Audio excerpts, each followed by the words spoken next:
here, I'm going to put this, I'm here a little background, so I'm just going to double check here that we've got everybody on mute. We have a great class there. Oh my goodness. Let's see, people. Okay. Awesome. Okay, so welcome. So you are in hopefully the right class, Cooking with Heart for Diabetes. So this is the first of 4 classes that we're going to be together, and we're going to be traveling together on the journey of learning how to look at controlling blood sugars for health. So we are going to do that in a delicious, fun way. So today we're going to do brownies, fudgy brownies with raspberries. So, and yes, you have permission to eat them. Yes, isn't that great? So, and we're going to make one of my favorite salads. Really, it is cauliflower salad. I get requests for this all the time. When I made it at one of the Lenten meals, and I got several requests that, oh, I need that recipe.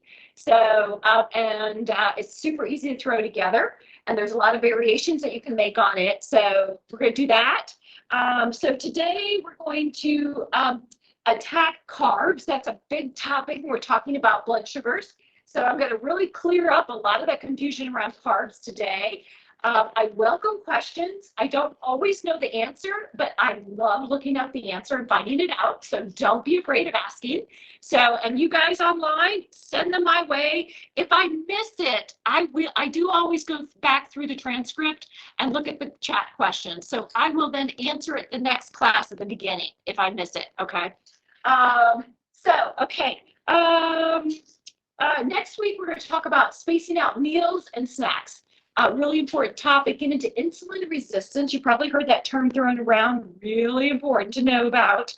A little about housekeeping, especially those guys at home. So I put you on mute, and you can always take yourself off mute to participate, share, anything like that. I love it when you do that.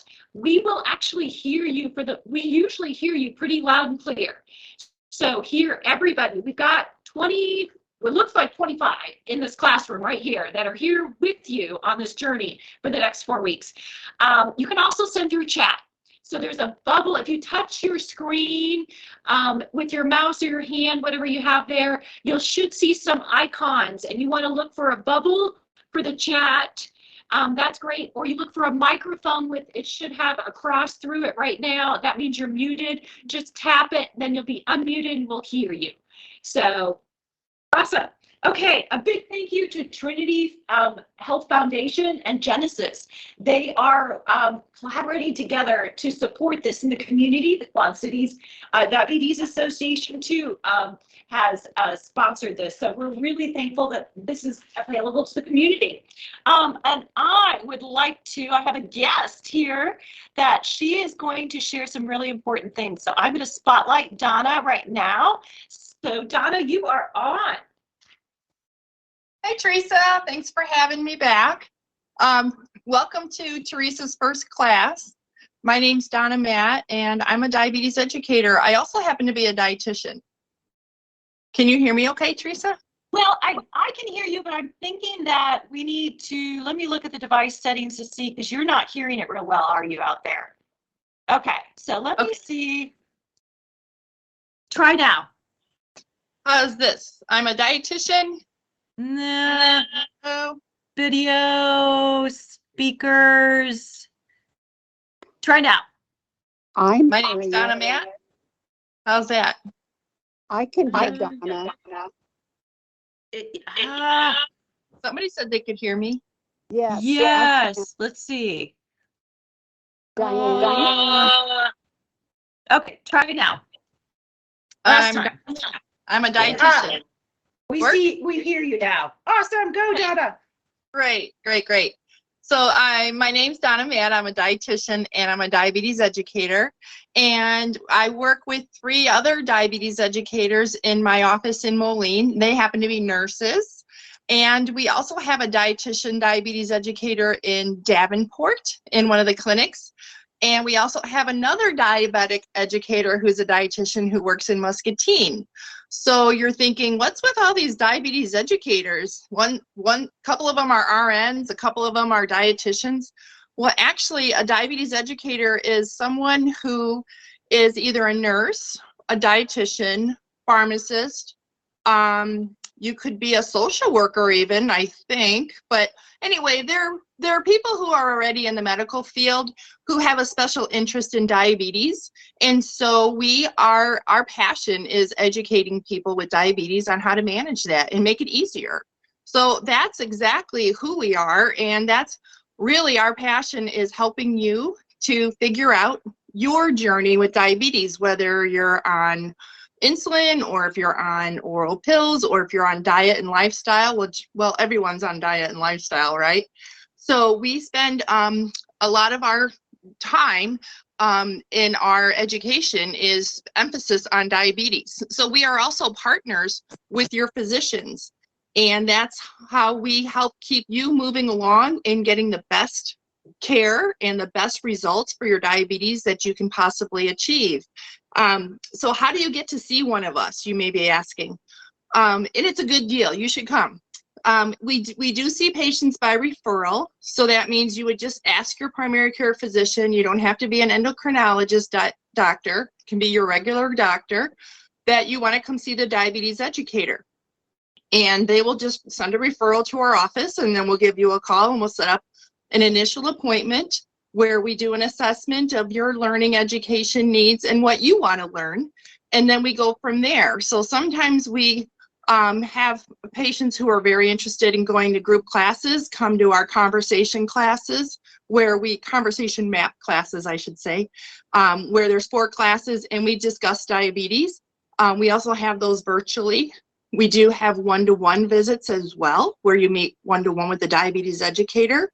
And if you need extra help with nutrition, there's always one of us 3 dietitians available in Moline, Davenport, and Muscatine. So that is about who we are, how you find us, and what we do. And I really hope you enjoy today's class. Thank you. Thank you. Thank you, Donna. Awesome.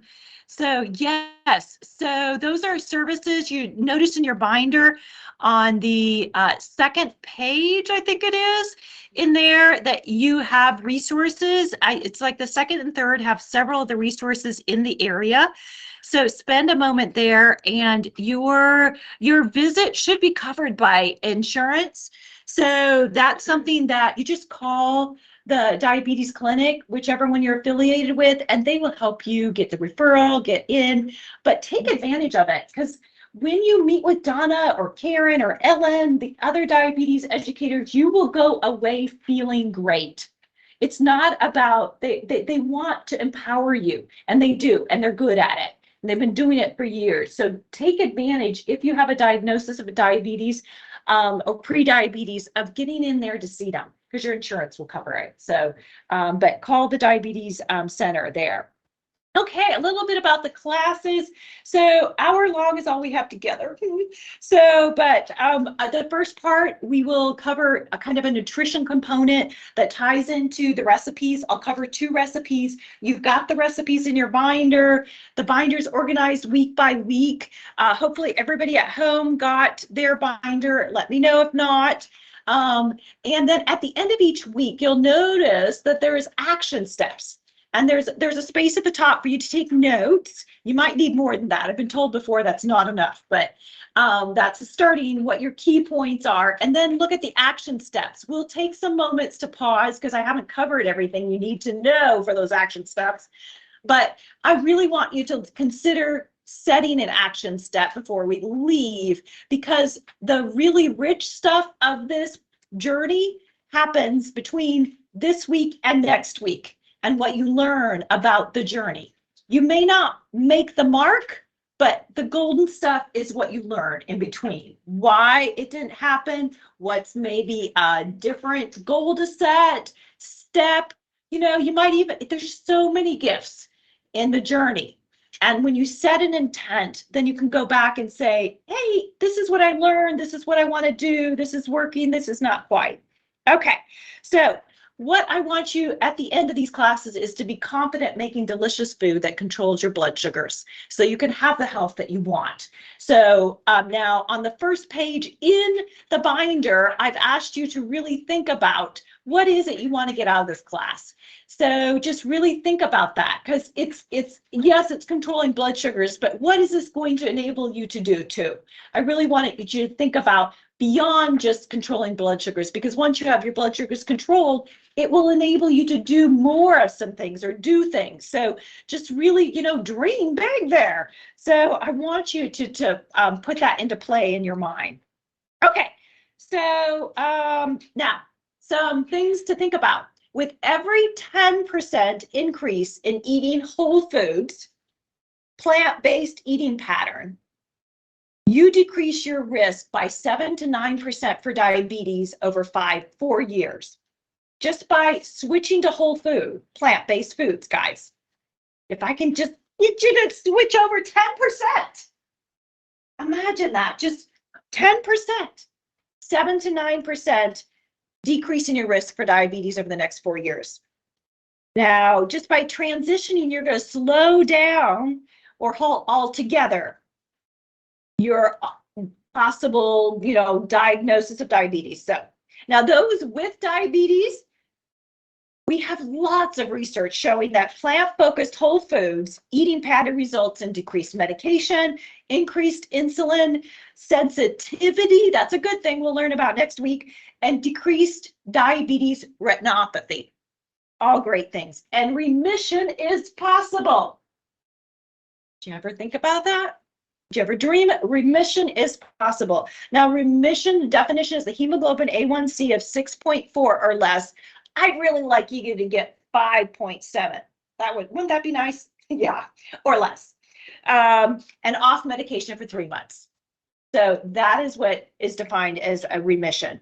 And that's only accomplished through lifestyle changes. Only accomplished. Okay, so time for me to stop talking and ask you a question. So thumbs up is if you've heard of this. So you can do the thumbs up for those at home, and there's in one of your icons, or you can just give me on the screen a thumbs up. So that's if you've heard this next statement, and thumbs down if you've never heard this. So the statement is, people with diabetes need to avoid carbs. Have you heard that before? I see a lot of thumbs up. I see I see a thumb down and a thumb up. So, okay.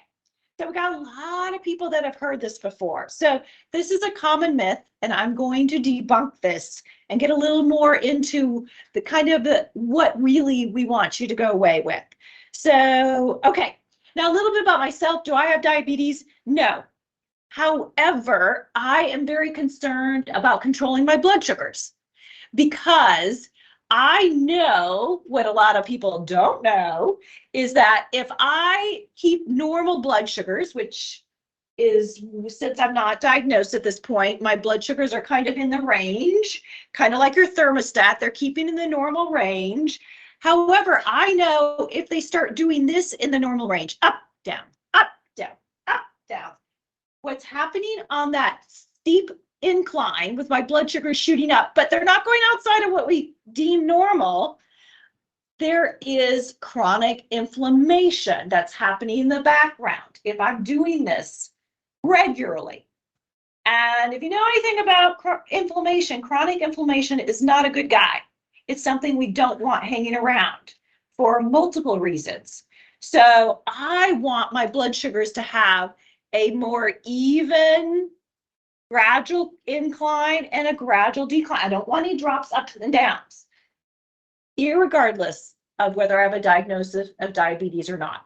So that's something that many people don't realize. It's not just about diagnosis or not.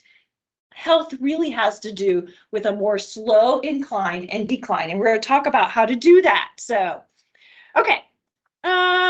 Okay, let's get going with the juicy stuff. So before we do, I need to do something real quick. I'm going to, and this will make sense. Let's see, let's get this about even. I think we're even. I think that's close enough.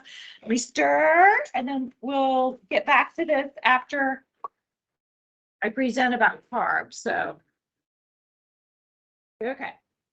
So we'll set those off. So you see that, guys? I just mixed these up. So put water in there. We'll get back to it. Okay, so I'm going to switch over to the PowerPoint. So let me share my screen here.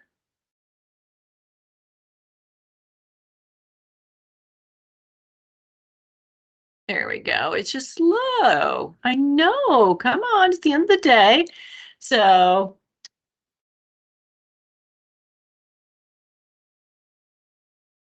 wow, I can't believe this. Normally on my computer, I have like 35 windows open, and my kids are always telling me, Mom, you don't need to have so many windows open. That's why it's so slow. I don't even have that. It's still slow. There we go. Okay. Clearing up carb confusion. So, okay. Okay. So, there we go. Okay, so before I kind of get into the guts of carbs, I want to share some things that are really, really important that I share with every class. So some of you might be able to just recite along with me, but there's 4 things that I will just universally highly encourage, that these are things you adopt. This is not about a diet or a program. These are just mindset things. First off, to be successful in making changes for a positive lifestyle, the first thing is you have to have an open mind. So I have a scientist on here because you want to think like a scientist. You want to just think, okay, I'm going to try this out. I don't know if it's going to quite work the way I expect, but I have some hopes here. And you go about it, test it out. It's just a pilot test. Try out this new food, try out this new thing, and then you observe. Did it work? Did it not? Did it just, you weren't able to take that step, too big a baby step? What? Just keep trying. The idea is in the path, you have lots of learning experiences. So you're going to get so many gifts along the way, and you're going to learn that healthy is not boring and healthy is delicious if you put in the focus, and that you're going to learn the skills for that in the class. So you're going to find new favorites, favorite dishes that you're going to crave that are healthy for you if you go on this journey with an open mind. Second thing is take baby steps. So this is, for some people, this is by far the hardest one, because most of us are ambitious, driven people. Okay, we go for things, we achieve things, we work hard, either managing the household or in our work or in school or in volunteer, and we're used to just tell me what to do and I'll do it. I'll do it really well. Well, it doesn't work that way with lifestyle. Lifestyle is something that I want to happen automatically. I want it to happen in the background. Even though I'm what I call myself a health enthusiast, I don't want to have to concentrate and use all this thinking power to make these health habits happen. I just want them to happen. I want them to happen so much so that I crush them on my worst day.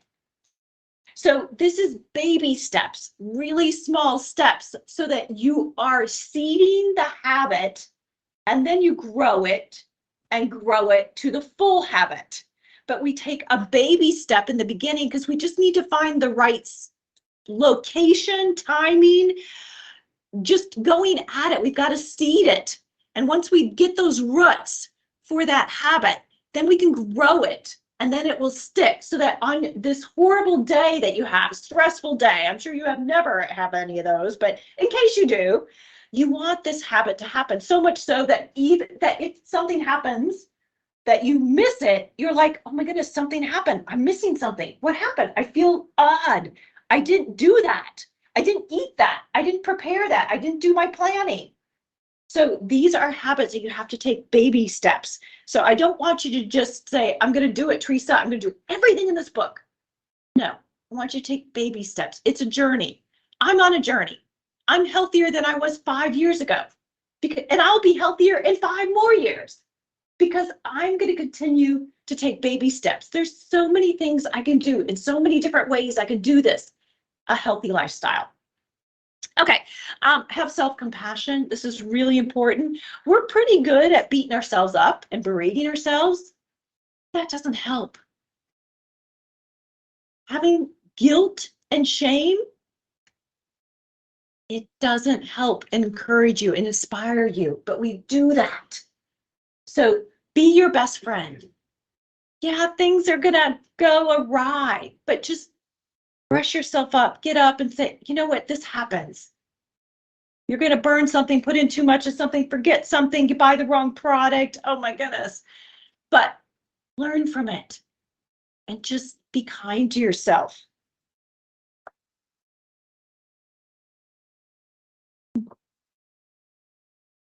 Last one, have fun. So really, there's scientific reasons and there's just like, yeah, you're more likely to do it if you have fun. Okay. So I don't know if you noticed, but I have a wine glass filled with water. Okay. So the idea is I want you to know, and I do this at home, even sometimes while I'm working during the day. I'll get a nice tall wine glass and put it there with my water because I'm not the best at drinking water. So this is one way I help myself, encourage myself to drink water. You can drop a raspberry or lemon or lime in there to make it refreshing. But the idea is have fun. I have a special plate that I have at home that kids have to ask permission to use because it's my special red plate with florals around the edges. And, get a special cup, plate, bowl that you sit down and savor your food and eat delicious food that's going to bring you the health that you want. Other ways, in the kitchen, when you're doing your prep, making the meals, put on your podcast, put on your music, take time this next week to, playlists. I usually have to ask my kids to send me their playlist. So like, send me the 80s playlist. That's the one I want. So then they'll send, and that's what I'll do in the kitchen. Now, my 26-year-old, she'll listen to podcasts. She's a podcast queen. My 21-year-old, she does music. My 8th grader, she's into this watching Friends. So, but you can do what you need to do to enjoy it. Now, after I do my big trip on Saturday morning, I go to Aldi's, Walmart. Then I come home and wrap everything like I'm going to teach you here in class and get everything cleared out, get it nice looking in the refrigerator. Then I sit down and watch 10 minutes of Netflix. Now, would I still do that if I didn't do it? Well, I'd probably still do all that, but I look forward to the Netflix. I'm like, I'm going to watch something that I really like. So, whatever you need to do to make it enjoyable, because this is something I want you to continue. I don't want you to feel like you should do this. I want you to feel like, wow, I'm choosing to do this. I'm privileged to do this. This is what I want to do. Okay, so carbs, confusion there. Let's get into it. So, there's so many terms that are thrown out there. We have complex, simple carbs, starchy foods. What do they mean? Well, unfortunately, nutritionists and the media and well-meaning people are misusing them. So it gets confusing what they mean. So how many of you have, let's say, a dog? A couple hands out there, a dog. So when somebody asks you, what kind of dog do you have? What do you answer? A teddy bear. Aw, okay. What are other possibilities? A Yorkie? Uh-huh. A Yorkie. A Yorkie, another Yorkie, okay. Dachshund. A Dachshund, okay. Anybody ever say a mutt? A pawn?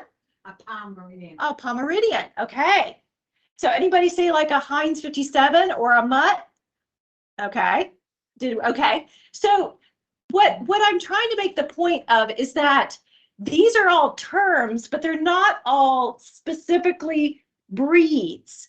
They kind of come into the type of dog, but they're naming different things. We could even throw out there Canis familiaris, which means domesticated wolf. So, and this is what kind of happens with carb terms. So they get messed up and they become confusing and, and we're not sure what they're trying to make a point of. And so what happens is people begin to, when we misuse the terms, they tend to fear the word in some way. So, and they're not understanding them. So, carbs. So let's say that your friend has lost 20 pounds and she did it through eliminating carbs. Now, I would never recommend you do this, give it a, but let's just say, okay. And so she's eliminating things like, like I have on the screen, pizza, chips, French fries, and donuts. But here's the thing. Very easily, they wouldn't realize that all these things have carbs. And these would need to be eliminated. But that's not realistic, and I would never recommend that. Now, your friend might think they're eliminating carbs, but I'm going to guess they truly aren't. And it's super tough, and we wouldn't recommend it. So, that's where some of the confusion happens. We don't understand what is carb and what is not. So let me clear up a little bit. Here's a chart where I've got simple on the left, I've got complex carb on the right. So on the left, simple, you've probably heard of like glucose, maybe fructose, there's galactose over there. All these, whether they're monosaccharide or disaccharide there under simple, they will spike your blood sugar pretty quickly. They're broken down into their building blocks and into the bloodstream, absorbed really quickly. So those are ones that are going to raise your blood sugar, especially if you're eating them in higher amounts. Now on the right, we have complex carb. And complex carb, there's a big but. It's not necessarily that they're slow, because actually the starch, and there's three named there, starch, glycogen, and fiber. Now complex, if it's glycogen or starch, and it doesn't have any fiber, it is still going to raise your blood sugar quickly. I consider it to be pretty equivalent to sugar, even though it doesn't taste in your tongue like sugar, because it's going to spike your blood sugar pretty quickly. And those are things like white bread, white pasta, white rice, potatoes without the skin, French fries, most all breakfast cereals. Those are going to raise your blood without anything else eating. They're going to raise your blood sugar pretty close to sugar, guys. And that's not well understood. But if the complex carb has fiber, the story changes entirely. Your body can't break down fiber unless you're a cow, because we don't have the enzymes to break them down. So what happens is a food with fiber is caught in a web or a traffic jam, I like to think of it in my head, with the fiber. And this web or traffic jam really slows down the glycogen and the starch that's in there with the fiber. So the release is much slower, which is what I want, a gradual increase that your insulin that you have can keep up with and not let your blood sugar get high. It can unlock the cells and let blood sugar into your cells with what you have. It's much easier for your body to handle. Now, so you want to select what are sources of carb that have glycogen or complex starch that also have fiber. Those are going to be things like brown rice, amaranth, quinoa, oats, farro, vegetables, okay? These are in whole foods. They have what we call all three layers of the natural fiber. I like to call them intact. They're called whole grain, but the name whole grain has kind of got abused. So intact, I think, encompasses a little clearer. It's intact. It's like Mother Nature intact. So it's got the germ, endosperm, and bran. Those are the three layers. They're not stripped out. In products that have packages, a lot of them are stripped to the endosperm. And the endosperm is the starchy. That's the starchy kind of egg part of the seed that feeds calories. It's just starch. And so that's not what we want. We want also the valuable stuff in the germ and the bran. So we miss out on those. So there's two different types of fiber. Now remember, fiber we don't digest. And what happens is it travels through your stomach, your small intestine, your large intestine, and in your large intestine, there's bacteria, bugs, trillions of them that eat the fiber and do magnificent stuff. and we don't have time to talk more about that, but just know that the fiber has a purpose outside of slowing down your blood sugar rise. So we have two different major types of fiber. One's called insoluble, one's called soluble. Insoluble is great for, it kind of travels and scrapes along the side of your small intestine. Now, your small intestine is actually a muscle, and along the border there, you have stuff that hang around, and we want to clean it up. And so I like to think of the insoluble fiber like the Brillo pad, the green Brillo pad. And that fiber kind of scrapes there and triggers your small intestine to give its wave motion that makes the muscles move and move things through. And so it's great for constipation because it helps make those muscles strong and contract like they're supposed to in a wave-like motion. So that's the insoluble. So it's great for constipation, great for keeping kind of, just say things that get in trouble along the border. I don't want to use the word toxins, but it's moving that direction. It's things that we just don't want hanging out there long times along the border. We want to keep things moving. And then soluble fiber. Soluble fiber is like oats. If you think of oats when you make oatmeal, then that glob, that gluey kind of glob, is what soluble fiber makes with your food that you've eaten. And that glob slows that release, that traffic jam. So like I said earlier, the release is much slower of the carbs and the starch, so you get a more even rise. Some other things it does is when this fiber, because we don't digest it, moves into the large intestine, we have this thing called bile. And bile is made up of a lot of cholesterol. It's something your body makes to digest fats. We don't need to get into that, but bile, you've probably heard of that word. And a big component of bile is cholesterol. So when this fiber moves through into your large intestine, it grabs onto some of the bile and excretes it out. Now your liver goes, whoopsie, we are low on bile, because the liver is responsible for making the bile. And so the liver goes, well, gosh, I'm going to make some more bile. We got to have that bile there. And so the liver then is going to grab cholesterol from your bloodstream to make the bile. So it helps keep your LDL number that you probably heard of before, your cholesterol in your bloodstream, lower. It's a way of lowering it. So that fiber goes through, grabs the bile, and then your liver goes, we need to make some more, and it grabs it from the bloodstream. It also grabs onto some of the cholesterol that you eat. So that's good too. Now we make in the liver 4 times what we actually eat. So that's where the liver is a very big player in your cholesterol numbers. So any bile that can be pushed out is good. So all these great things happen with fiber. That's why it's really important to eat with fiber in your foods. So, and we're going to have fiber in our brownies today. We're going to have fiber in our salad with the vegetables. So it's a fiber fest today. So now what to eat? We're going to move through these quickly, but you have this in your binder. So the point I want to make here is notice half is vegetables and fruit. Half.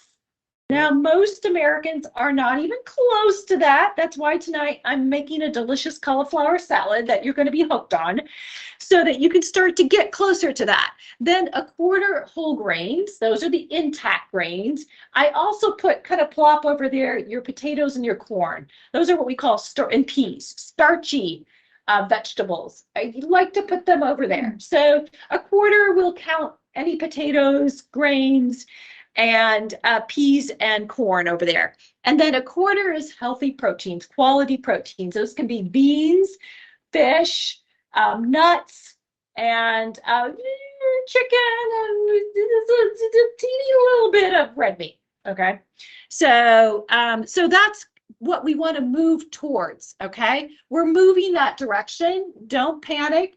Most people aren't there, but we want to move that direction, and we want it to be not every meal has to look like this. We kind of, if we were to put everything on the table for 3 days, we'd want it to look something like this. Okay, so it's not a meal by meal, snack by snack thing.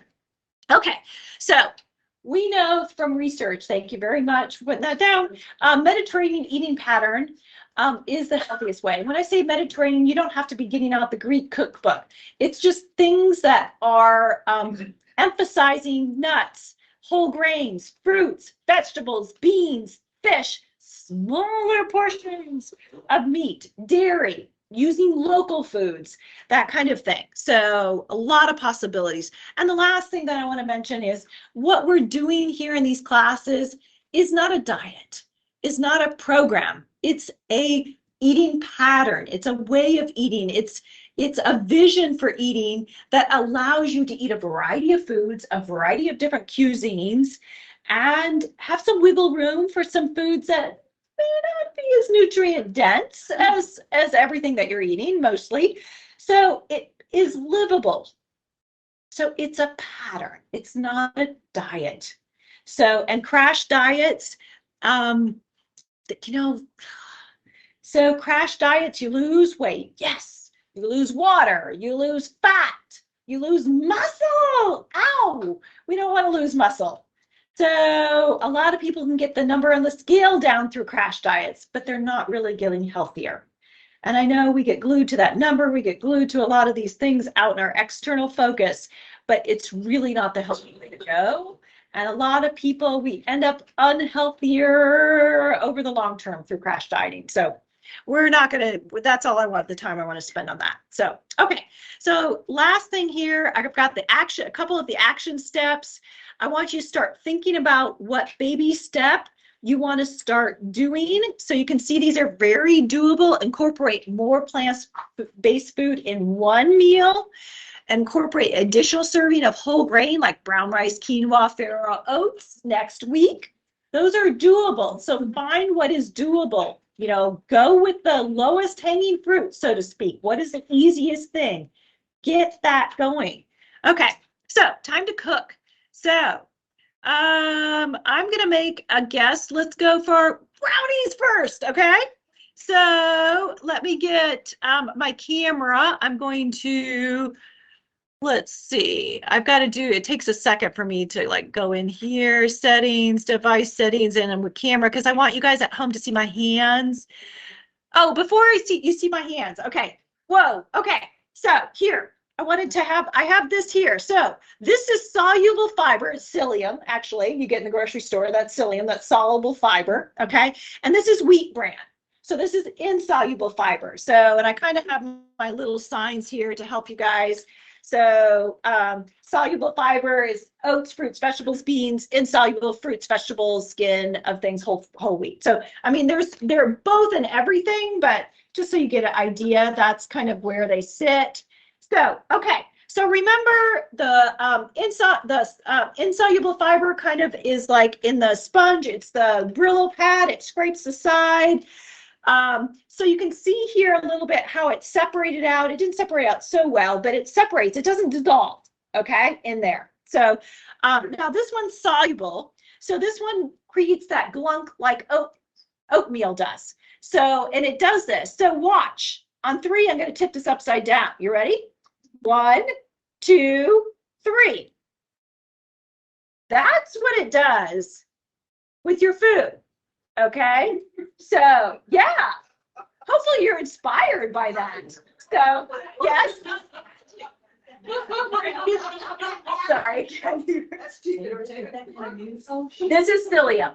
This is psyllium. So it's like Metamucil, but it's psyllium. I have it sitting over there. So, and some of you might be taking that, but this is soluble fiber because this is what really helps with like cholesterol, LDL. So some of you might be recommended by your doctor too. But I want you to understand that's what soluble fiber does. Now we want them both. We really want them both. They work well together. I don't have time to explain the mechanics, but they work really well together. So, okay. So, let's get the camera here. Nope. Good observation there. So let's see, room camera. Let me look here. I've got to grab this here. I think someone's actually right here. Grab this. Is that your name, John and Jean? Yes. Okay. So let's see. I'm hoping that camera 2, did the camera 2 come up? Yes. Okay, awesome. It worked. Okay, so you hopefully see my hands. Let me get some gloves on. So if you look at the brownie recipe, what is the fiber in the brownie recipe? There's actually 3 things. Black beans, yes. What's the second thing? Oats. And there's a third thing. You catching it? It's no. Well, those are okay. Yes, but I'm thinking another one. There's another one that are easy to miss. Raspberries. No. You're gonna freak that this has actually got fiber in it. Cocoa. Yes, cocoa. Cocoa has a lot of fiber in it, guys. It's a plant. So actually it has per tablespoon 2 grams of fiber. 2 grams. I put 2 tablespoons on this in my oatmeal every morning. So I get 4 grams just from the cocoa. Yes. So now the trick is to get the polyphenols, which is another thing we want from these. Don't get the Dutch process. It's harder to find nowadays with the red ribbon. Dutch process is roasted longer, which destroys more of the polyphenols. It's fine for the fiber, but for the polyphenols, we don't want to. So I am going to mix together the dry ingredients first, real quick here. So my oats, just old-fashioned oats there, my cocoa, and baking powder. Now, it is really hard. Unfortunately, I haven't been able to find it in the last 6 months, but there is such a thing as baking powder that's low sodium. It's half the sodium. We used to be able to get it at Hy-Vee. I haven't been able to find it. So I don't know what's happened, but baked products, bread products are actually a culprit for sodium, guys. A lot of people don't know. Any over age 50, one of the number 1 sources are bread products for sodium. So if we can lower it anyway, we like to. So I'm going to mix this together here. Just real quick, get that mixed together. And then I've got my blender here. And I want to point out, I used no added salt beans. You save 400 milligrams or more per serving when you get no added salt for beans. Doesn't cost anymore. Walmart and Hy-Vee have them. Okay, they don't cost anymore. So make sure you're getting no added salt. So I just rinsed a whole can of those there. So I'm going to put that in my blender. You could just use a regular blender too. That works just fine. So I'm going to put that in there. And then my liquid ingredients, I'm going to put in next. I have maple syrup. Maple syrup, yes. Do you rinse the beans before you put them in? Yes, sorry, I didn't say that. Yes, rinse the beans. Yes. You can rinse regular beans and you lose like 185 milligrams.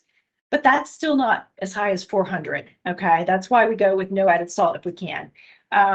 So we are adding just a little bit of maple syrup. That is sugar, guys, okay? It's nothing magical except for it's a better taste. And it's a little less processed than sugar. Sugar is actually kind of processed. So we're going to use maple syrup in here. And, oh, wait.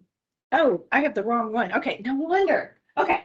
I was like, I thought I had more maple syrup. I used the wrong because we're using maple syrup in the cauliflower salad. Okay, I'm getting ahead of myself here with the cauliflower salad. So, okay.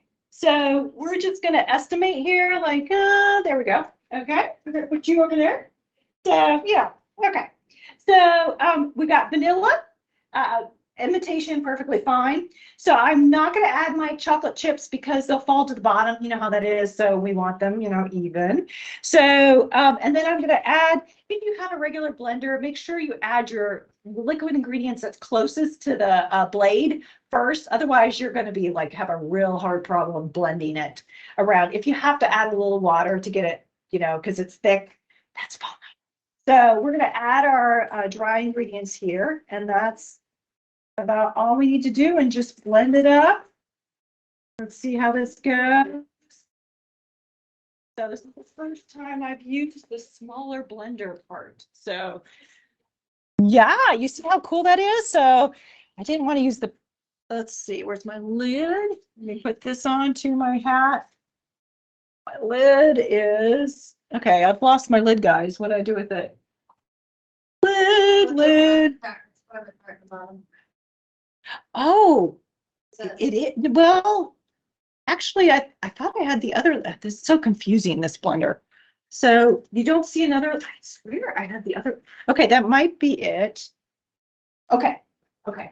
I didn't have another lid I took off. Okay, maybe I didn't. Oh, all right, we'll see. If it goes on, then I'm in good luck. It goes on, so let's see what happens. Okay. Well done.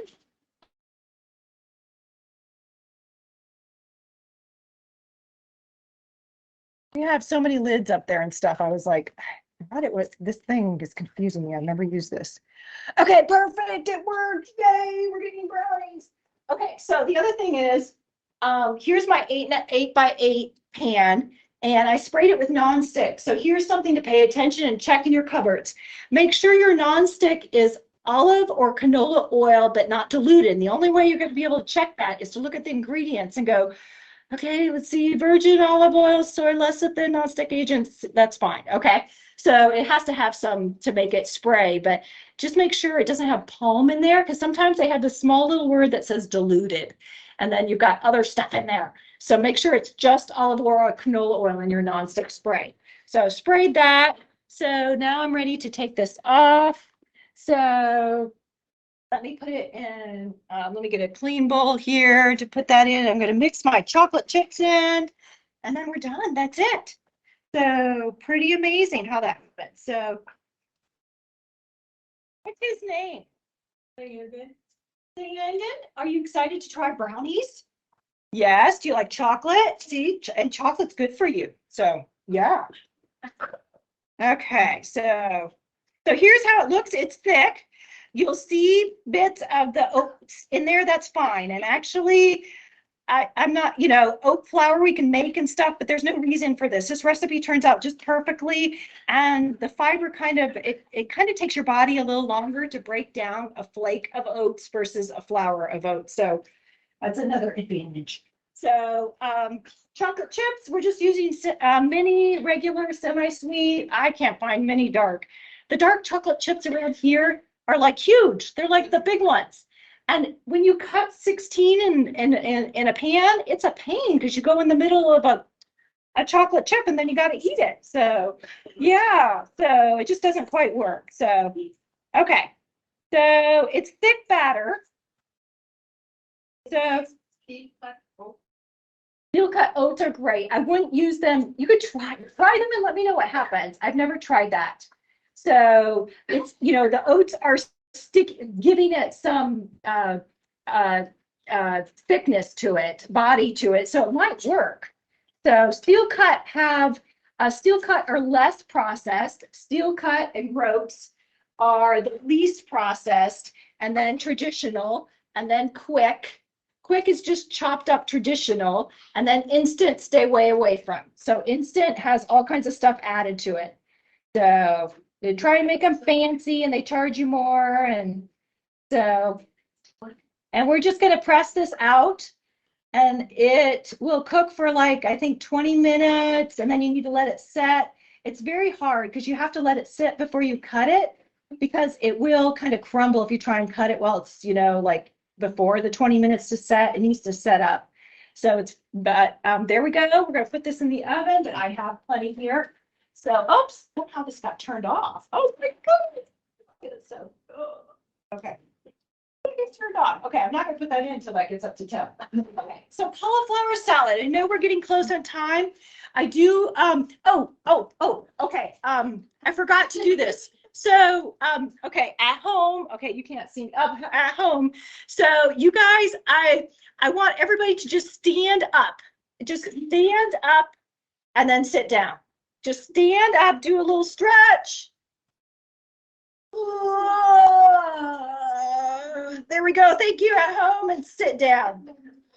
Okay, so the reason why I wanted to do that, and I had the timer go off at 30 minutes, but I got distracted. So the reason is because studies show that if you sit for 8 hours, as compared to if you just stand up every 30 minutes and sit down for 8 hours, your blood sugars are 11% better. It is so important that we don't sit for long periods of time. And there's actually a new risk factor for heart disease called sitting. Yes. So sitting, they call it sitting disease. So, and they find that even people that are that work out hard for a half an hour a day cannot make up for the risk of sitting for 10 hours. And you think, oh, I don't sit for 10 hours. Oh, start taking note how long you're in the car. And, you know, if you work at the office for 8, 9, 10, you know, some of us are working really hard in office sitting. So my point is make sure if you need to set a timer, stand up, sit down. You know, every 30 minutes. It's really something that we've, you know, built our lifestyle and it's not working for us. So, okay. So I want to show you how to cut a cauliflower in 30 seconds or less. So, okay, are you ready? Do you have a timer? Does he have a timer? Can somebody have a timer for me? So, okay, I'm going to get my discard. So when you're cooking, typically you want to have a discard when you're doing produce because you're going to be dumping a lot. And it's just so much easier to have a bowl there and then when it gets full, go over to the wastebasket. So I want you to be comfortable with vegetables. So you need to know how to do these. So who has the timer? You do? Yeah. Okay, you ready? On your mark, get set, go. Okay, so we do half, and then we do half, and then you want to look for the triangle here. It's kind of thin here, down to thicker there with the core. And we just cut the triangle out. There we go. Look for the triangle, cut it out. There. And this one corner, cut the triangle out. And here, cut the triangle out. Okay, what am I at? 27. 27. Okay, I made it. I made it. So now you can break it up. Now, if you know, this is a little too big, so we want to break it down. Sometimes I will do V's if it's a lot of core there and I don't want all that core. I can just do a V and then I've got, so, you know, Mother Nature, it's going to be different each time. So, but this is easy to get it down to big, you know, florets, and then you go smaller depending upon what you're making there, break it down and do some cutting there. But see how easy that was? You shouldn't be there for 10 minutes. Well, now you're going to love it. You're going to be like, time me. Come on, time me. I'm excited. Yes, yes. So I want you to be comfortable. A lot of the corn has fiber. It does. It does. You could make cauliflower rice with it and use a grater. So traditionally, when we do cauliflower rice, we will take like a quarter with it and not cut off quite as much and just grate it like this. And cauliflower rice made fresh is delicious. Now you can buy it in the grocery store frozen, but if you ever compared and had it fresh, there is a difference. But I'm just saying it's quick and easy, the frozen in the grocery store. But yes, you can. I know we're throwing out all this, so, but in truth, most of us are wanting to get down to the florets. So yes. Okay, so if you look at your recipe for the cauliflower salad, we're going to make the dressing. So the dressing is pretty simple. There is one kind of secret ingredient in there. So we're going to use the maple syrup. Let's see, what happened to my maple syrup after I did that little, here we go. Need a little bit more there. Okay, so let me get a bowl. So, okay, so we're going to add our maple syrup there for our dressing. We've got lemon here. So about 2 tablespoons, I think, is what your recipe calls for. You don't need to have a squeezer. And I actually sometimes like this better when I have to squeeze a lot of lemons, is to just have it and take a tong, get it down there as far as you can go. There you go. You got your own squeezer there. So, and it does pretty good getting out. You usually get 2 to 3 tablespoons per lemon, regular lemon. So that's an easy way to squeeze your lemon. The other thing we're going to have is we're going to use balsamic vinegar, and we're going to use white. Now, if you're a connoisseur of balsamic vinegar, you're going to argue with me, and I get it. So this does not come from the same grapes. So, but if you use regular balsamic, which is same taste, very similar, it's going to make the cauliflower what? Brown. Yeah. So, and I like this. I actually make this on Sunday, and I will eat it on Monday, Tuesday, Wednesday, and Thursday. Okay, now by Wednesday and Thursday, if I've used the regular balsamic, it's just not the prettiest thing. So now this technically isn't white, but it doesn't turn it. It doesn't turn it like, it doesn't make it dark. It doesn't suck it up that way. So we're going to use a little bit of that. I can't find this in Walmart. So Hy-Vee does have it. So I don't know about Fairway, but Hy-Vee does have it. So let's see. So a little bit of, I think a little dash of salt there, and then some olive oil here. So now the olive oil is something, if you've been in my other classes, I'm a big advocate of making sure that your olive oil is extra virgin olive oil. Really important. There's a lot of fraud with olive oil. So price has zilch to do with whether you're getting extra virgin. The big difference between extra virgin and regular olive oil is regular olive oil was chemically processed. It means it's deodorized and chemically made into something that's neutral-ish, okay? The manufacturers do that to their oils. All the other oils on the shelf, they don't mechanically press them. In other words, this is olives that have been pressed. Now they used to like stomp them, but they don't do that anymore. They use machines to squeeze them, but that's mechanical versus putting them through a chemical process that deodorizes them, because they do that because they don't want any flavor in it. Okay, they want it to be bland and neutral. So, but we want that kind of little pepperiness that you pick up in extra virgin olive oil. That's part of its gifts. And also, when you think about it, when you squeeze the olive, it's a whole fruit essentially, and you're getting antioxidants. You're not just getting the structure of the fatty acid, which is the thing that has all the calories that we, kind of obsess about. You get the antioxidants that have no calories, but they're the things that help our bodies live longer and fuller lives. So we want to make sure we're getting that. We're not getting that if it's been deodorized and chemically processed. So how do you know? Well, there's a site at COOC.com. I'll wrap it up. I know, guys, I'm up to the hour. COOC.com.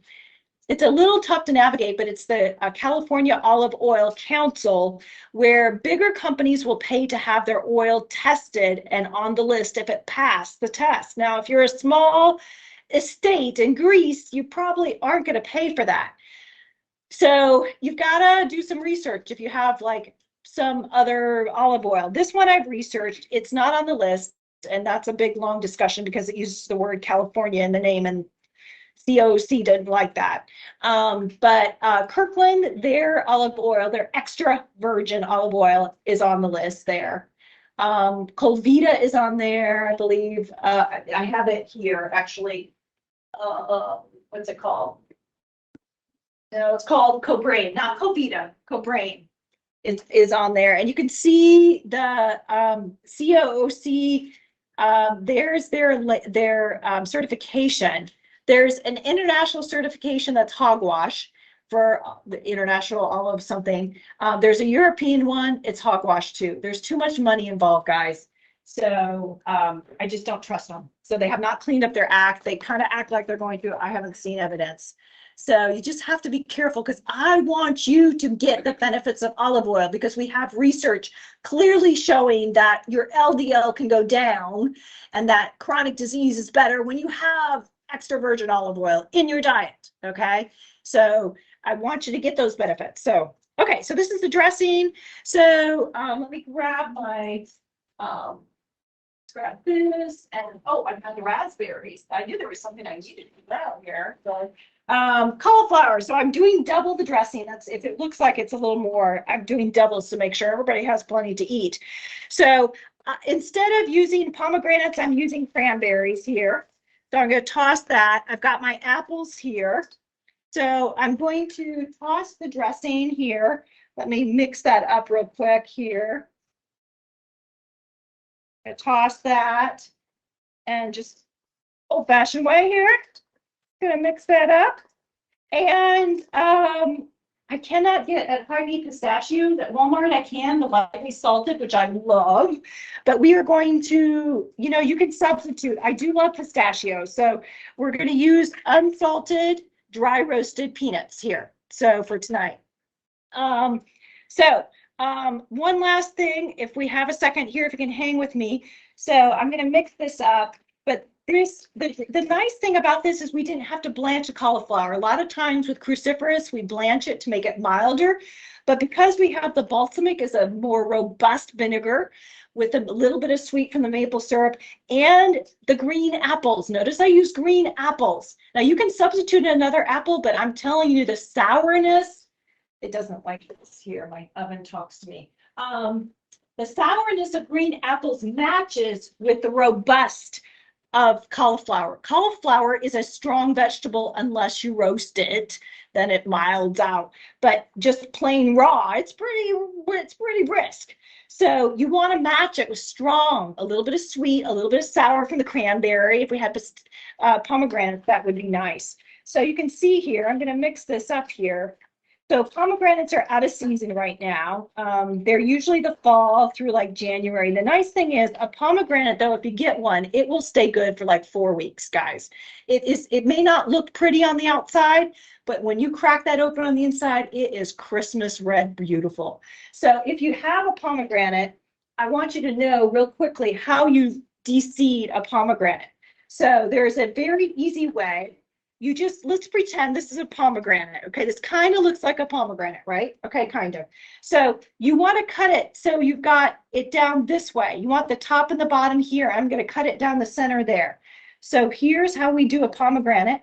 And you know, pomegranate has the seeds in there, kind of, just use your imagination. It's got webs of things there.